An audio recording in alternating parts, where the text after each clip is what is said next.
जुल्म है जो न रुकने वाला सिलसिला है, लेकिन उम्मीद तवक्को वो अल्लाह ताला से पहले भी थी, आज भी है। खुद शुएब शेख ने पिछली जो समात के दौरान कहा कि अल्लाह के सहारे पहले चल रहे थे और आगे भी उम्मीद अल्लाह से है और उसी के सहारे चलते हुए नज़र आएंगे।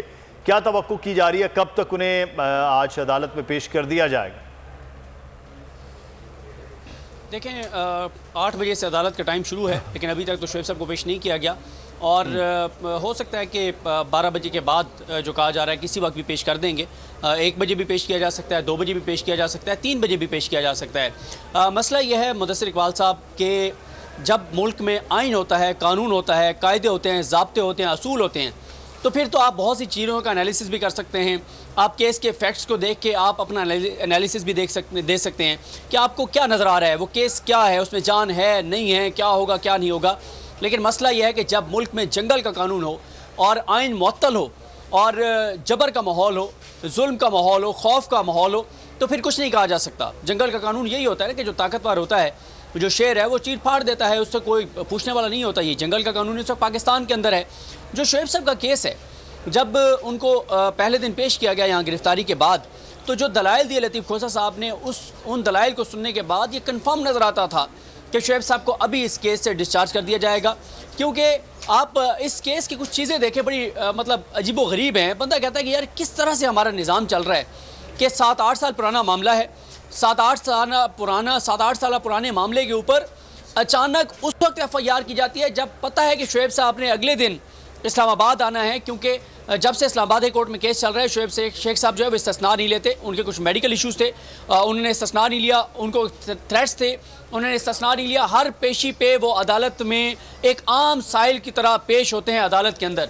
लेकिन पता था कि उन्होंने आना है और जिस तरह से उनको एयरपोर्ट से गिरफ्तार किया गया, जैसे को बहुत ही को ख़तरनाक दहशतगर्द। और अफसोस इस बात का है कि जितनी पुलिस और जितने हमारे ये FIA के लोग वहाँ पे गए एयरपोर्ट के ऊपर शुएब शेख साहब को गिरफ्तार करने के लिए, जब वो अदालत में आते हैं, जितनी पुलिस आती है, काश इससे आधी पुलिस जो है वो स्ट्रीट क्राइम को रोकने के लिए, दहशतगर्दों को पकड़ने के लिए, वो जो वहाँ पे पेशावर में 100 नमाजियों को शहीद कर दिया गया, उनके दहशतगर्दों को, कातलों को, सहूलतकारों को पकड़ने के लिए हमारी पुलिस जाती तो कौम को थोड़ा सा इत्मीनान होता कि हाँ, हमारी हुकूमत जो है वो दहशतगर्दों के ख़िलाफ़ कुछ कर रही है।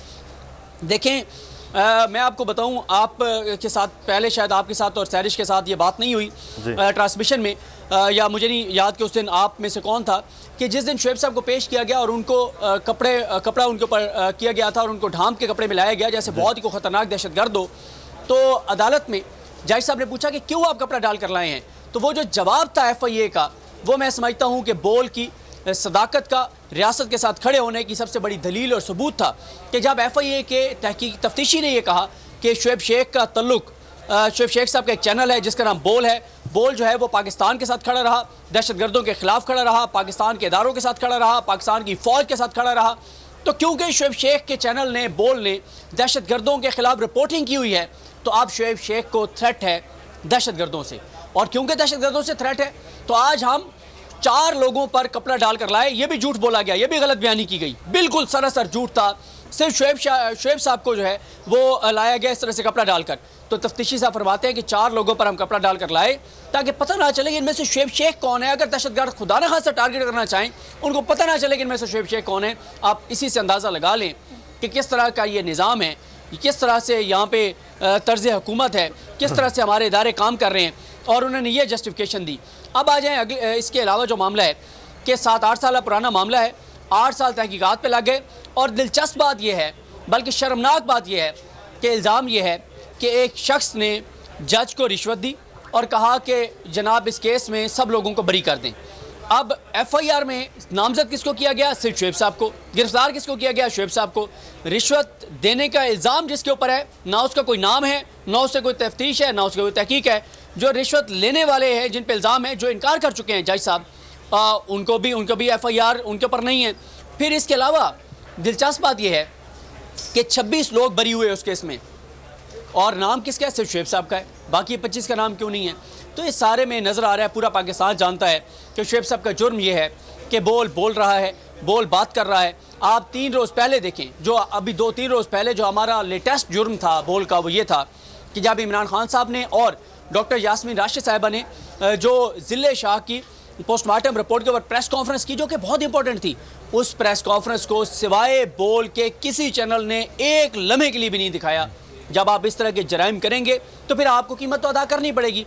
और पिछली समात पर जब शुएब साहब आए और उन्होंने बताया हमें कि जिस तरह से उनके साथ गैर इंसानी सलूक किया गया, और शुएब साहब ने जज साहब के सामने ये बात करते हुए कहा कि जज साहब, ज़ाहिर है मैं इंसान हूँ, इन्होंने मेरे जिस्म पर तो काबू पा लिया है, जो तशद्दुद किया, टॉर्चर किया, गैर इंसानी सलूक किया, लेकिन ये मेरे दिल पर और मेरी रूह पर काबू नहीं पा सकते। तो बड़े जो है वो पुरज़म थे। उन्होंने कहा हम पीछे ना हटे थे, ना हटे हैं, ना हटेंगे। और उन्होंने हमें ये मैसेज दिया कि अल्लाह के सहारे चलते आए, आगे भी अल्लाह के सहारे चलेंगे और पाकिस्तान फर्स्ट बार बार कर रहे हैं। चली है रस्म कि कोई न सर उठा के चले, हुकूमत का आजादी सहाफत पर वार, बोल के खिलाफ हुकूमत की इंतकामी कार्रवाइयों में शिद्दत आ गई। कोच चेयरमैन बोल शुएब शेख को बगैर किसी जुर्म के गिरफ्तार कर लिया गया। अदालती अहकामात की धज्जियां उड़ाते हुए कोच चेयरमैन बोल शुएब शेख को मुंह पर कपड़ा डालकर अदालत में लाया गया और हाथों में हथकड़ियां भी लगाई गई। इसी पर हुकूमत की इंतकाम की आग ठंडी ना हुई। बिना किसी नोटिस और वारंट के इस्लामाबाद में उनके घर पर धावा बोलकर तोड़ फोड़ की गई और सारा सामान उठाकर बाहर फेंक दिया गया। ना कोई फिरौन झुका सका, ना कोई कारून खरीद सका। बोल की आवाम से अपील है कि वो हुकूमत के नोचे हथकंडों के खिलाफ बोल और कोच चेयरमैन बोल का इस मुश्किल वक्त में साथ दें। बोल आला अदलिया से इंसाफ का मुंतज़िर है। हम सरबकफ उठे हैं कि हक़ फतह याब हो, कह दो उसे जो लश्करे बातिल के साथ है।